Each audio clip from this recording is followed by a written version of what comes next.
Hey folks, it's Tom, your frugal prepper. This is just a little garden update. Got some problems going on in the garden now.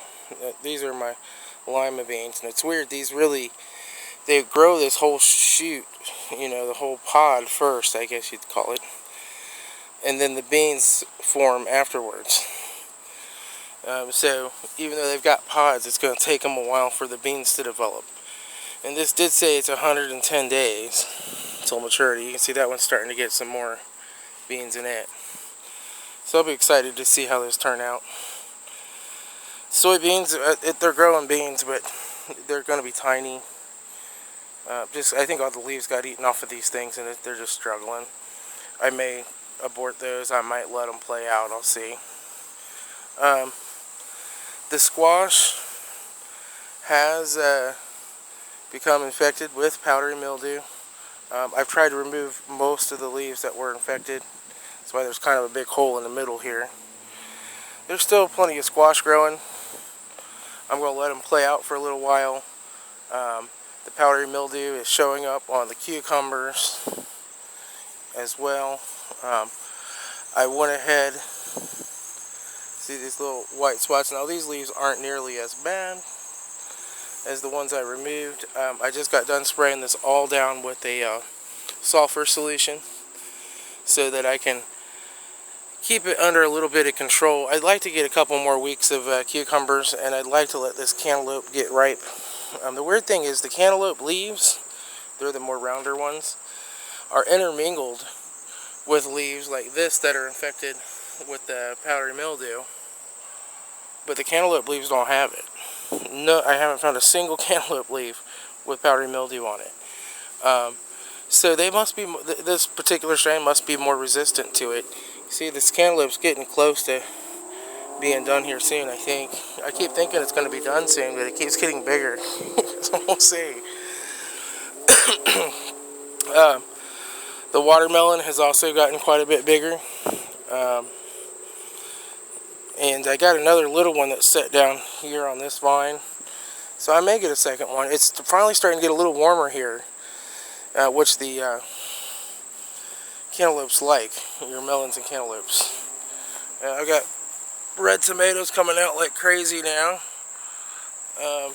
all down through here. And believe it or not, even though these are the beans that got attacked by the groundhog, these little bush gourmet green beans, they're still flowering.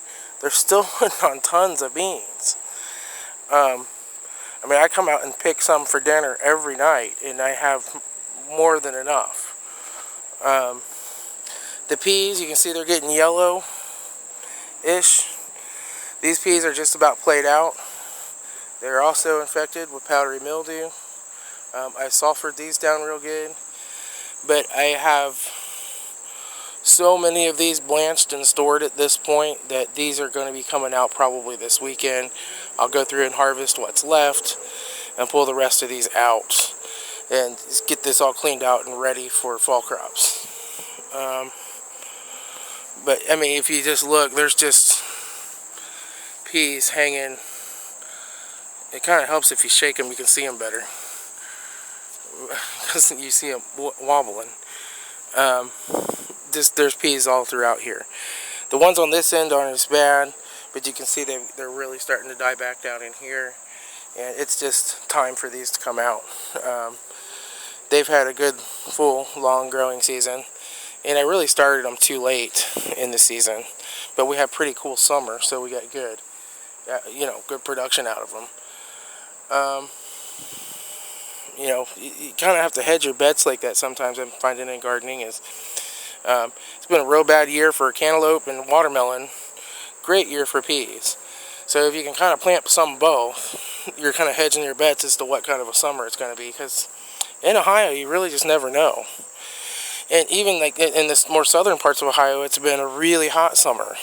Here in the midwestern part of Ohio, it's been a really cold summer, or cool summer. You can see the Kentucky Wonder Beans. I got to get out here and pick another 5-gallon bucket of these and get them put back. I'm going to leave some of these hang. I've just been leaving the ones on the bottom But something has been eating my plants again. I'm noticing there's beans being eaten and leaves being eaten from the bottom. May have another groundhog, although it doesn't look like he's come out of that hole. I'll go ahead and set up the box trap over here tonight and see what I catch. Might be a raccoon or a possum too. But it's just full of green beans. So you can see just all the way through here.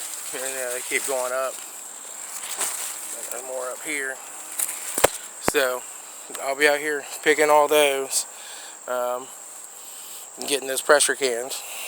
The corn is doing amazingly well. There's just corn all through here. It's well above these T-frames, which are probably about 7 feet high.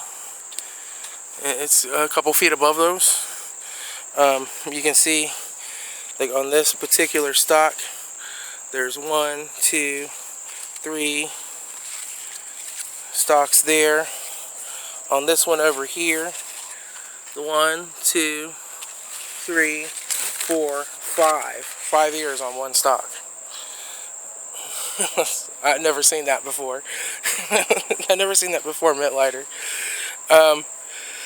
So yeah, I think it's going to be a good corn year once all this comes in. I've been spraying this with BT to keep the cornworms off every once in a while. So that's all good. This one though, I'm not weird. It's kind of like it's a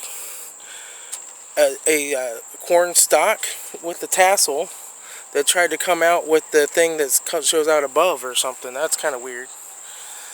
But all the other ears look fine.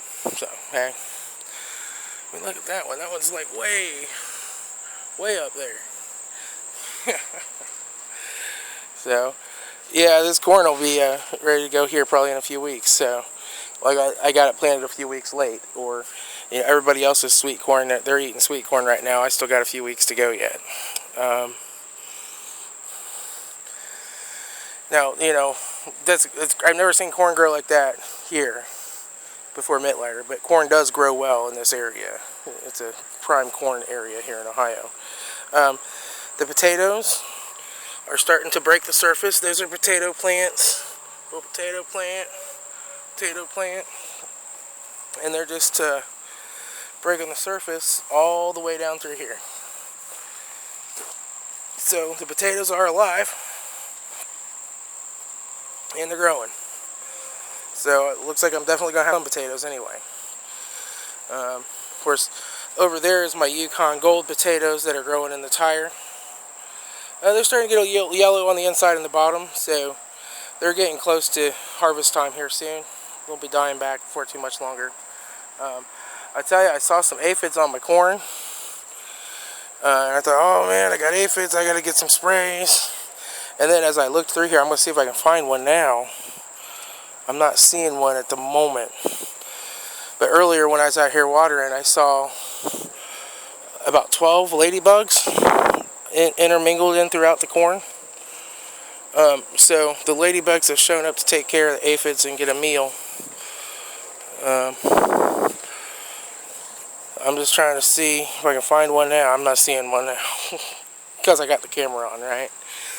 But yeah, it looks like nature's going to take care of that problem for me, so I won't have to worry too much about it. Yeah, you even see here on this lilac bush, we got powdery mildew. So I'm going to get the chainsaw out, and this is getting cut down flat and out of here. And you know, the other things that I've done wrong, which have helped lead to this problem with the powdery mildew, is this grass. I haven't kept it cut like I should. It's too long. It shouldn't be in the aisleways. I haven't kept the weeds pruned out of my peas like I should. And those things have all contributed to the powdery mildew problem. And it's just mostly me not doing what I should have done.